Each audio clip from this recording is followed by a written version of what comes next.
नमस्कार। India voice के साथ मैं हूं मनोज विसारिया।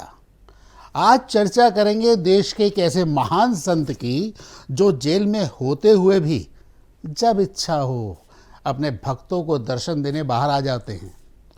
उनके लिए जेल ना होकर कोई आराम गाह है जिसमें कुछ वक्त बिताया और फिर बाहर आ जाओ।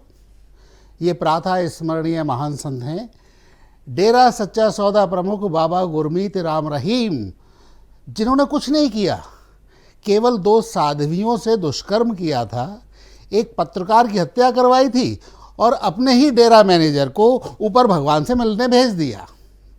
अब ये कोई गुनाह थोड़ा ही है, इसलिए दुनिया की अदालत ने उन्हें भले 20 साल की सज़ा दी हो मामूली सी, लेकिन बाबा तो बाबा हैं, अपनी इच्छा से अंदर बाहर आते जाते रहते हैं। चलिए थोड़ा और विस्तार से आपको बताते हैं।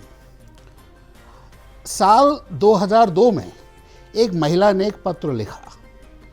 इस पत्र को उन्होंने पंजाब और हरियाणा के मुख्यमंत्रियों को भेजा, केंद्रीय गृह मंत्री को भेजा और साथ ही सीबीआई, मानव अधिकार आयोग और पंजाब हरियाणा हाईकोर्ट को भी ये पत्र भेजा गया।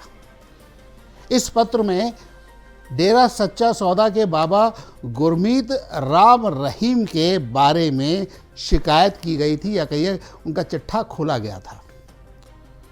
इस पत्र पर तुरंत पंजाब और हरियाणा हाईकोर्ट ने संज्ञान लिया और सिरसा के जिला और सत्र न्यायाधीश से रिपोर्ट मांगी गई। जज MS सुलर ने इस मामले की जांच की और बाद में उन्होंने मामले की जांच के बाद ये कहा कि इस मामले की जांच केंद्रीय एजेंसी से करवाई जानी चाहिए। इस बात की उन्होंने संस्तुति की। इसके बाद सीबीआई ने जांच के बाद राम रहीम पर IPC की धारा 376 के तहत बलात्कार, धारा 506 के तहत आपराधिक धमकी और धारा 509 के तहत महिला की गरिमा को ठेस पहुंचाने का मामला दर्ज किया। यह मामला 2002 में पत्रकार रामचंद्र छत्रपति के अखबार पूरा सच में प्रकाशित हुआ था। ये एक सांध्याकालीन अखबार हुआ करता था, कुल 4 पेज का। इस पत्रकार की भी बाद में हत्या करवा दी गई, जिसमें राम रहीम का हाथ बताया गया। अब मुकदमा शुरू हो गया। राम रहीम को अगस्त 2017 में 2 साध्वियों के यौन शोषण के मामले में 20 साल की सज़ा सुनाई गई। इसके अलावा उसे अन्य मामलों में भी सज़ा मिली है और इस समय राम रहीम रोहतक की सुनारिया जेल में अपनी सज़ा काट रहा है, लेकिन वो जब चाहे पैरोल लेकर बाहर आ जाते हैं। अब कहानी का सबसे दिलचस्प पहलू ये है कि राम रहीम को फिर से पैरोल मिल गई है और ये उनका 17वां पैरोल है। इसी पर देखिए हमारी ये खास रिपोर्ट। हरियाणा के रोहतक जेल में बंद डेरा प्रमुख राम रहीम को एक बार फिर से पैरोल मिल गई है। रेप मामले में उम्र कैद की सजा काट रहे राम रहीम को 21 दिन की पैरोल मंजूरी मिली है। जेल से निकलकर राम रहीम सिरसा पहुंचा। राम रहीम इसके पहले 16 बार जेल से बाहर आ चुका है। इसकी शुरुआत 24 अक्टूबर 2020 को हुई, जब उसे पहली बार 1 दिन की पैरोल मिली।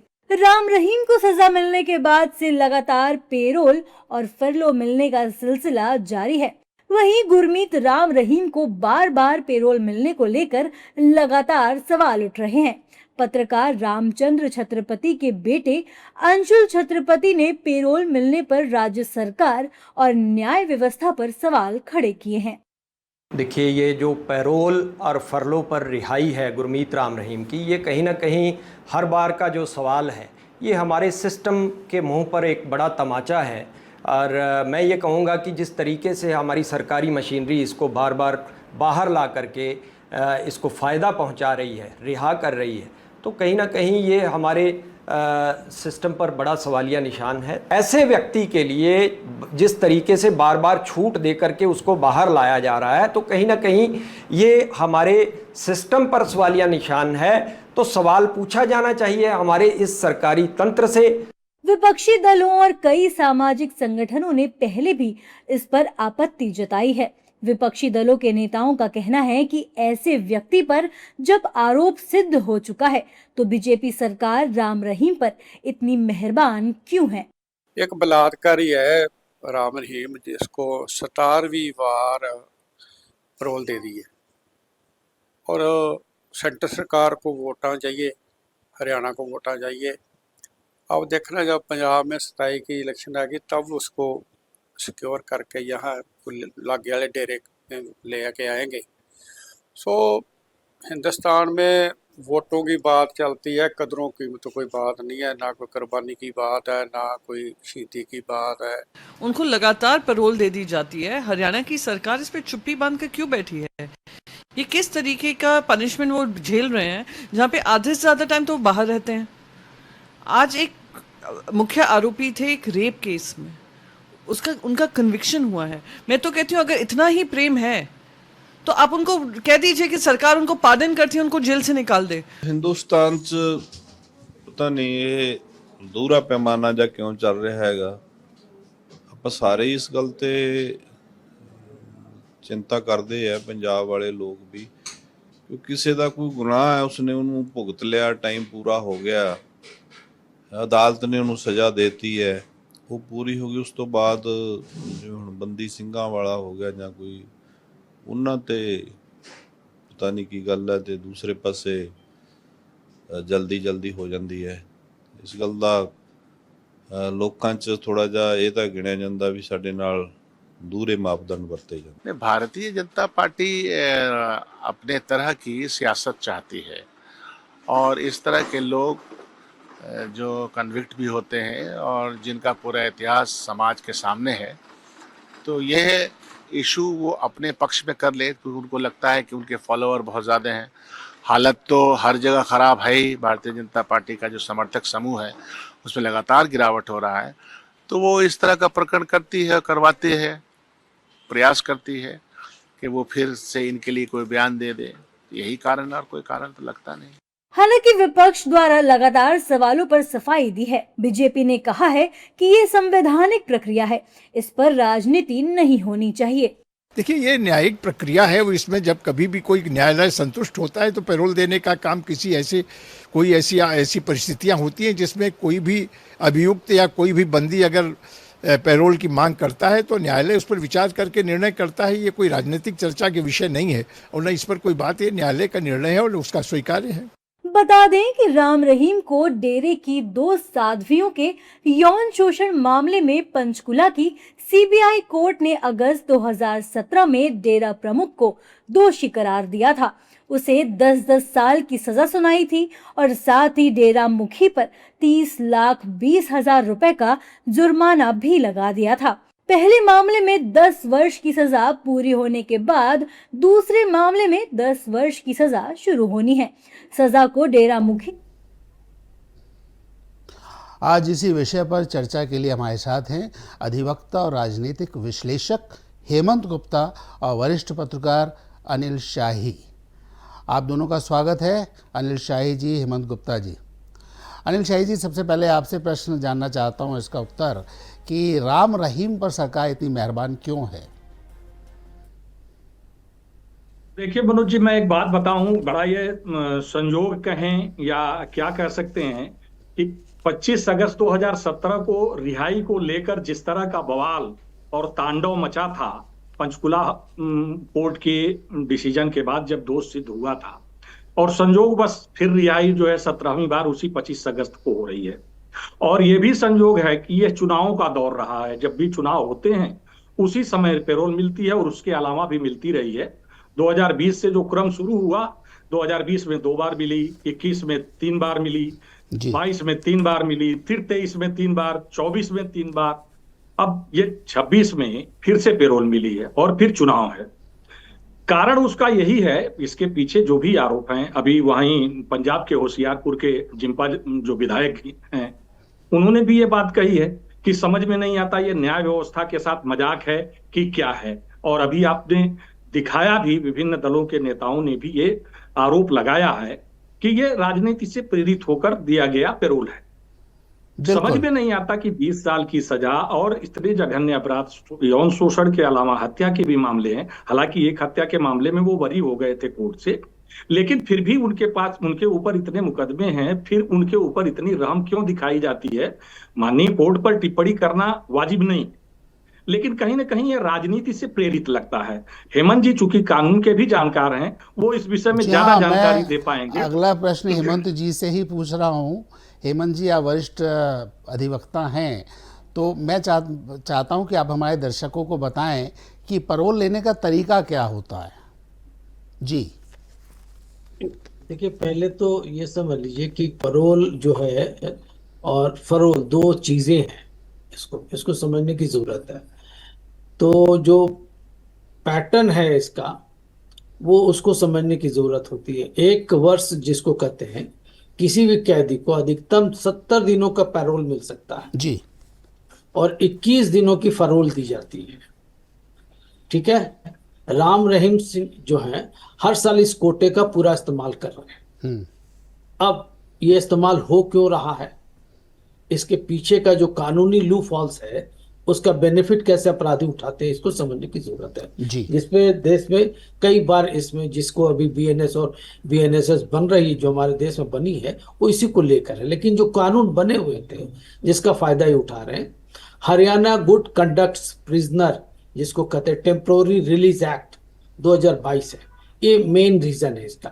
जी अब इसमें जो आपने कहा कि उनको 20 साल की सजा और आजीवन कारावास हुआ, इस पर हम लोग आ जाएं थोड़ा, तब समझ में आ जाएगी। फरवरी 2024 में पंजाब हरियाणा उच्च न्यायालय ने हरियाणा सरकार को बताया कि उनकी अनुमति के बिना पैरोल भी नहीं दी जा सकती है। ठीक है। ये घटना 50 दिनों की रिहाई और 1 महीने के बाद हुई 24 महीनों की 7वीं और 4 वर्ष में 9 बार पैरोल जो मामला था, उसको लेकर याचिका दायर की गई थी। जी अब इसमें होता क्या है मामला, ये देखिए, जैसे अभी भाई साहब बता रहे थे कि 2020-21 में एक बार 1 दिन माँ के लिए मिला, फिर 12 घंटे के पैरोल इनको दे दी गई, फिर 2022 में इनको 21 दिनों की पैरोल दी गई, 40 दिनों का पैरोल मिला। 2023 में इनको जो 40 दिनों की पैरोल मिली, 30 दिनों की पैरोल मिल गई। फिर 2024 में इनको 50 दिन की पैरोल मिल गई, 21 दिन की पैरोल मिल गई। देखिए, पैरोल चलता आ रहा है। 2025 में इनको उस कोटे का इस्तेमाल किया, 30 दिन की पैरोल मिल गई और 40 दिन की पैरोल मिल गई, इनको 21 दिन की पैरोल मिल गई। 2026 में 30 दिन की पैरोल काटने के बाद अब 25 अगस्त को जो मामला हुआ है, वो 21 दिन की पैरोल दी गई है।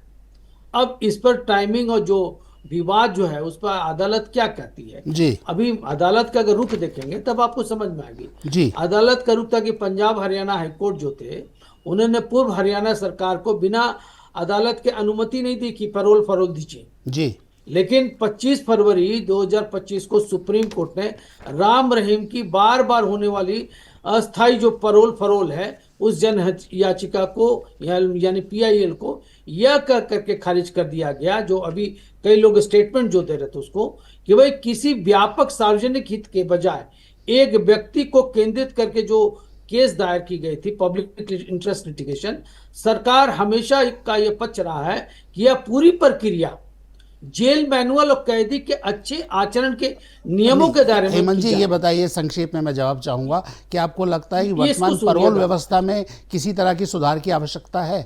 जी, निश्चित रूप से सुधार की जरूरत है, पूरे के पूरे कानून में सुधार की जरूरत है, अन्यथा आपको एक्सेस टू जस्टिस नहीं हो पाएगा। आइदर वो आप एक्सेस टू जस्टिस नहीं कर पाएंगे, नाइदर आप सोशल जस्टिस की बात कर पाएंगे। ये तो है, सुधार की जरूरत है। जी अब देखिए, प्लीज कंक्लूड कीजिए प्लीज। हाँ बताइए। अब देखिए, फरवरी 2024 में इनको जो क्या हुआ कि एक टोटल जो केस का मामला था, उसमें कोर्ट ने कहा कि नहीं, अब इनको हम जो बरी हो गए, ये जो अपने प्रबंधक जो इसको मैनेजर के केस पे, उस पे ये बरी हो गए थे। तो इन्होंने कहा कि नहीं, पीठ जो थी कोर्ट की, उन्होंने कहा कि पैरोल याचिका पर फैसला हरियाणा जेल विभाग पर छोड़ दिया, और ये हरियाणा जेल मैनुअल जो है उस पर ये कृपा बरसा। यानी हेमंत जी, कहीं ना कहीं सुधार की आवश्यकता है। अनिल शाही जी, अंतिम सवाल आपसे जानना चाहूँगा, क्या लगता है कि बाबा के जो फॉलोअर्स हैं वो प्रेशर ग्रुप्स का काम कर रहे हैं? प्रेशर ग्रुप बना लिया उन्होंने? आप इसको ये नहीं कह सकते हैं कि राजनीतिक विश्लेषक जो पार्टियों के हैं, जो एक मूल रूप से सत्ताधारी दल की बात होती है, कि सत्ताधारी दल को लगता है अगर कि वो उनके समर्थक की संख्या में हैं जो उनको प्रभावित कर सकते हैं मत के रूप में, उनके जो समर्थक हैं वो उनका वोट जो है उनके पक्ष में परिवर्तित हो सकता है।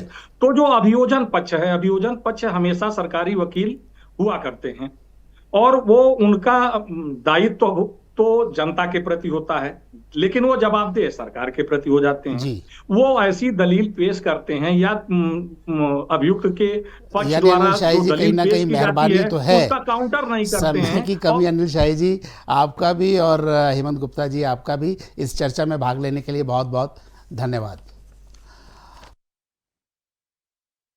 पैरोल मिला है, देश में ऐसे कितने कैदी हैं जिन पर किसी की नज़र नहीं जाती, यहाँ तक कि ज़मानत लेने तक के लाले पड़ जाते हैं, लेकिन कहते हैं अल्लाह मेहरबान तो गधा पहलवान। यहाँ तो सरकार ही लोटमपोट हुए जा रही है। आज की इस चर्चा में बस इतना ही, फिर मिलेंगे, नमस्कार।